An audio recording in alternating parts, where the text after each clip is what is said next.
पुढची बातमी सोलापुरातील प्रसिद्ध न्यूरोफिजिशियन डॉक्टर शिरीष वळसंकर यांच्या आत्महत्येप्रकरणी एक मोठी अपडेट समोर आली। आत्महत्या प्रकरणातील महिलेला आता 3 दिवसांची पोलीस कोठडी सुनावण्यात आली आहे।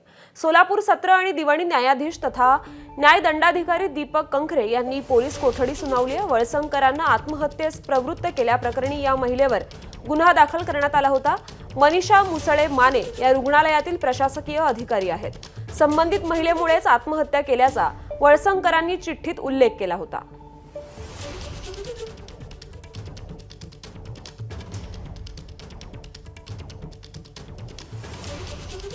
न्यायालयाने सरकार पक्षाचा युक्तिवाद ऐकला, पोलिसांचा युक्तिवाद ऐकला।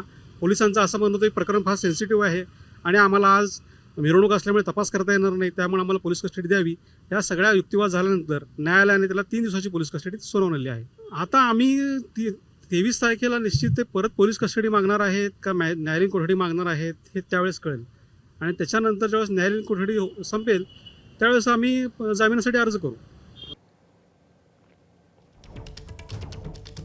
तर शिरीष वळसंकर कोण होते आपण ते ग्राफिक्सच्या माध्यमातून पाहूयात। ते सोलापुरातले पहिले आणि प्रसिद्ध न्यूरोसर्जन होते। अनेक काळ सोलापुरातील एकमेव न्यूरोसर्जन म्हणून त्यांची ओळख होती। दिवंगत प्रसिद्ध डॉक्टर गो वळसंकर यांचे ते पुत्र होते। एसपी इन्स्टिट्यूट ऑफ न्यूरो सायन्सची त्यांनी उभारणी केली। 2 दिवस घरी न जाता ते रुग्णसेवेत मग्न असत। वयाने लहान असणाऱ्यांशी देखील ते आदराने बोलत। सोलापूरहून इतरत्र जाण्यासाठी स्वतःचं विमान ते वापरायचे।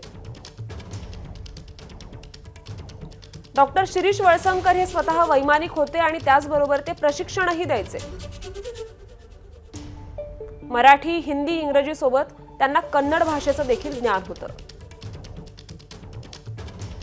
वळसंकरांचे वडील डॉक्टर होते। मुलगा, सून, भाऊ, पुतण्या आणि सून देखील डॉक्टर आहे।